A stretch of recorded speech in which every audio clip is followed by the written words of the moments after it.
ಇವತ್ತಿನ ಆ ದೃಶ್ಯಗಳಂತರೂ ಕೊನೆಯವರೆಗೂ ಕೂಡ ನಮ್ಮನ್ನು ಕಾಡದೇ ಇರೋದಿಲ್ಲ. ಮಕ್ಕಳ ಸಾವಿನ ಬಗ್ಗೆ ತಾಯಿ ಈಗ ಇನ್ನೂ ಗೊತ್ತಿಲ್ವಂತೆ. ಹೇಳೋಕ್ಕೆ ತುಂಬ ಭಯ ಆಗುತ್ತೆ, ಕಷ್ಟ ಆಗ್ಬಿಡುತ್ತೆ. ಮಕ್ಕಳು ಬದುಕಿದ್ದಾರೆ ಅನ್ನೋ ಭರವಸೆಯಲ್ಲಿ ಚಿಕಿತ್ಸೆಯನ್ನು ತಾಯಿ ಪಡಿತಾ ಇರೋದಿಲ್ಲ. ಅವಶೇಷಗಳಿಂದ ಹೊರಬರ್ತಾ ಇದ್ದಂತೆ ಮಕ್ಕಳ ಬಗ್ಗೆನೇ ತಾಯಿ ಕೇಳ್ತಾಳೆ. ಅವಳಿಗಿರೋದು ಅದೊಂದೇ ಪ್ರಾಣ. ಮಕ್ಕಳನ್ನು ರಕ್ಷಿಸುವಂತೆ ಹೆತ್ತೊಡಲು ಕೇಳಿಕೊಳ್ಳುತ್ತೆ. ತನಗೇನಾಗಿದೆಯೋ ಗೊತ್ತಿಲ್ಲ, ಆದರೆ ಮಕ್ಕಳು ಚೆನ್ನಾಗಿದ್ದಾರಾ, ಅವರು ಆರಾಮವಾಗಿದ್ದಾರಾ, ಅವ್ರಿಗೆ ಹೇಗಿದ್ದಾರೆ ಅದನ್ನೇ ಕೇಳ್ತಾರೆ. ಅದೇ ತಾಯಿ ಅಲ್ವೇನ್ರಿ?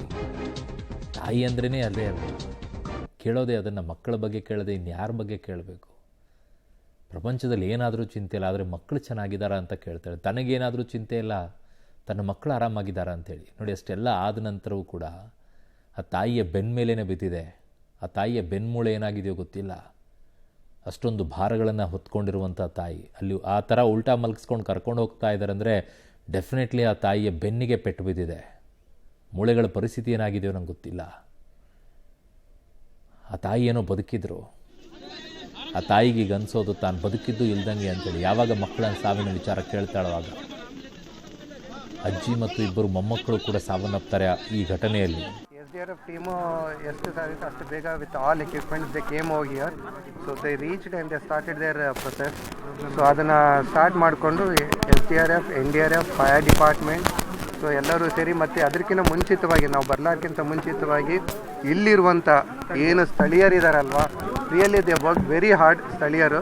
ಸ್ಥಳೀಯರ್ಲಿಂದ ನಮಗೆ ತುಂಬಾ ಲೈಕ್ ಬರೋ ಟೈಮ್ನ ಮುಂಚಿತವಾಗಿ ಮಗು ತಾಯಿಗೆ ಅವರಿಗೆ ಅದನ್ನೆಲ್ಲವನ್ನು ಸಹ ಆರೈಕೆ ಮಾಡಿಕೊಂಡು, ಸೊ ಮತ್ತು ಅದರ ಮುಂಚಿತವಾಗಿಯೇ ಬರಲಾರ್ಕಿಂತ ಮುಂಚೆಗೆ ಏನು ಈ ಮನೆ ಮೂಲ ಓನರ್ ಇದ್ದಾರೆ ಕಾಂತಪ್ಪ ಪೂಜಾರಿ ಅವರಿಗೆ ಕ್ಷೇಮ KS ಹೆಗ್ಡೆ ಹಾಸ್ಪಿಟ್ಲ್ ಇದೆಯಲ್ಲ ಅಲ್ಲಿಗೆ ಶಿಫ್ಟ್ ಮಾಡಿದರು. ಸೊ ನಾವು ಹಾಸ್ಪಿಟ್ಲಿಗೂ ಸಹ ನಾನೇ ಖುದ್ದು ಪರ್ಸ್ನಲಿ ವಿಸಿಟ್ ಮಾಡಿದ್ದೀನಿ. ಸೊ ಕಾಂತಪ್ಪ ಪೂಜಾರಿ ಅವರು as of now he is doing good. ಅವರಿಗೆ ಕಾಲಿಗೆ ಮಾತ್ರ ಏಟ್ ಆಗಿದೆ, ಕಾಲು ಒಂದು ರೈಟ್ ಲೆಗ್ ಫ್ರ್ಯಾಕ್ಚರ್ ಆಗಿದೆ. शांतिलाल जेठे है। जैसा आपका प्रश्न है कि सर्च ऑपरेशन कैसा मुश्किल था, क्योंकि सर पिछले आप देख रहे हैं कि इस साल जो है मानसून बहुत तेज़ी से आया है, क्योंकि मानसून हमें लगता है कि जो है जून के फर्स्ट वीक के आसपास जो है मानसून आता है, लेकिन इस बार जो है मानसून थोड़ा फास्ट आया है। 24 के समथिंग एंटर कर चुका था। 24 से लेकर 27 तक तो जो है रेड अलर्ट यहाँ पे जारी किया गया था। उस समय बहुत ज़्यादा बारिश हुआ था। 27 से 28 के बीच में एक छोटा सा हल्का सा गैप मिला था, उसमें थोड़ा बारिश कम हुआ था, थोड़ा धूप भी निकलती होता, लेकिन वापस जो है 29 का एक IMD का फ्लैश फ्लड का एक अलर्ट आया था हमारे पास में कि इस तरह की कंडीशन हो सकती है। तो हमने उस दिन जो है पूरी रात अपनी टीम, मतलब आज की रात को हमने पूरी रात जो है टीम को बिठा कर रखा, भाई आप सोना नहीं है, बहुत ज़्यादा कंडीशन ख़राब हो रही है हमारी। उसी कड़ी में सुबह 5:35 पे है district disaster management officer mister Vijay Kumar की तरफ से कॉल आता है कि सर आपकी टीम को जो है उल्लड़ा जो है तहसील में आप लेके जाइए, वहाँ पे जो है एक लैंडस्लाइड हो चुका है और 3 से 4 विक्टिम जो है ट्रैप होने की आशंका है। तो मैंने फटाफट अपनी टीम को वहाँ से निकाल के और मैं यहाँ पे पहुँचता हूँ तो आगे देखता हूँ कि SDRF की टीम, फायर डिपार्टमेंट की टीम और डिस्ट्रिक्ट अथॉरिटी के लोग और कुछ वॉलंटियर्स भी यहाँ पे काम कर रहे थे। फिर हमने उन्हीं के SDRF टीम और फायर डिपार्टमेंट के अधिकारियों से हमने मिल करके वहाँ पे जो है इंसिडेंट के बारे में जानकारी किया।